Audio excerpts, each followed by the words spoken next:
دیکھیں، آج کل حج کا پربہار موسم ہے۔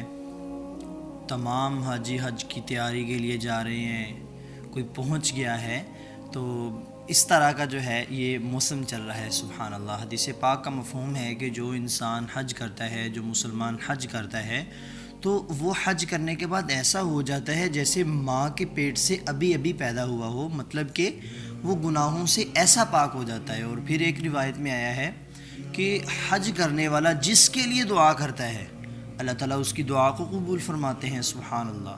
تو بھائی حج کرنے کی بہت زیادہ فضیلت ہے، لیکن آج کل ہمارے بہت سے لوگ کیا کرتے ہیں کہ صاحب استطاعت ہونے کے باوجود، مطلب کہ جن پر حج فرض ہو گیا ہے، ٹھیک ہے، کہ ان کے لیے کرنا ضروری ہے، وہ کہتے ہیں کہ بھئی نہیں، ہم نے اپنی بیٹی کی شادی کرنی ہے، یا ہم پہلے کاروبار میں سیٹل ہو جائیں، یا ایسے کر لیں ویسے کر لیں، مطلب اپنی طرف سے بہانے بناتے ہیں۔ اور ایک اور زیادہ بات چل رہی ہے، وہ یہ کہتے ہیں کہ حج جو ہے، ہم نے اتنے پیسے لگا کے حج کرنا ہے، تو اس کی جگہ ہم 4 عمرے ہی کیوں نہ کر لیں۔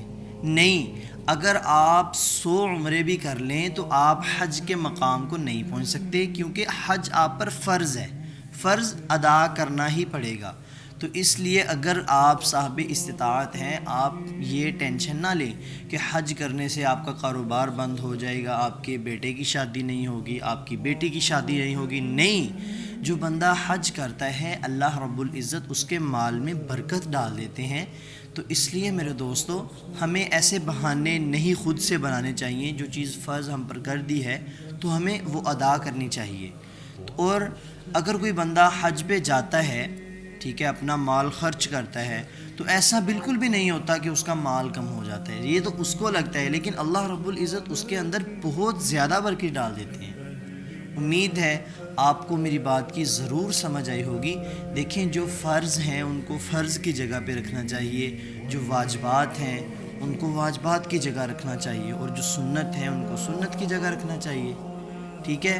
اس لیے دیکھیں، میں آپ کو یہاں پہ ایک بات سناتا ہوں۔ دیکھیں، آج کل جس اسلام کی ہم پیروی کر رہے ہیں، ہر چوتھا بندہ یہ کہہ رہا ہے کہ اس دین کو مولوی نے سخت کر دیا۔ لیکن اکثر علماء کو میں نے بھی سنا ہے، وہ کیا کرتے ہیں، وہ جب بھی کوئی بیان کرتے ہیں یا کوئی بھی بات بتاتے ہیں، وہ پیچھے قرآن کی آیت پڑھیں گے، آگے آپ کو بات بتائیں گے۔ تو یہاں پر ہمیں تھوڑا سا سوچنا چاہیے کہ اللہ کے بندوں، وہ قرآن سے آیت پڑھ رہے ہیں، یہ مولوی کا دین نہیں ہے، یہ کسی اسلامک اسکالر کا دین نہیں ہے، یہ اس بندے کا، تبلیغ والے کا دین نہیں ہے۔ جب اس نے کہہ دیا کہ یا ایھا الذین آمنوا ادخلوا فی السلم کافۃ، اے ایمان والو، دین اسلام کے اندر پورے کے پورے داخل ہو جاؤ۔ اب یہ جو آیت میں نے آپ کو سنائی ہے، یہ میری نہیں ہے، ٹھیک ہے، میں نے اپنی طرف سے نہیں بنائی۔ آپ قرآن کھولیں، آپ کو یہ آیت مل جائے گی۔ اللہ تعالیٰ فرماتا ہے کہ اے ایمان والو، دین اسلام کے اندر پورے کے پورے داخل ہو جاؤ۔ یہ نہیں کہ بھائی وہ مجھے اچھا لگا، 12 ربیع الاول اچھا لگا میں نے اٹھا لیا، 10 محرم اچھا لگا میں نے اٹھا لیا، چھوٹی عید مجھے اچھی لگی میں وہ بھی پڑھنے کے لیے چلا گیا، بڑی عید مجھے اچھی لگی میں وہ بھی پڑھنے چلا گیا۔ ایسا نہیں چلے گا، اسلام کے اندر پورے کا پورا داخل ہونا پڑے گا، تو پھر بات بنے گی۔ امید ہے آپ کو میری بات کی ضرور سمجھ آئی ہوگی۔ اللہ تعالیٰ ہم سب کو عمل کرنے کی توفیق عطا فرمائے۔ السلام علیکم۔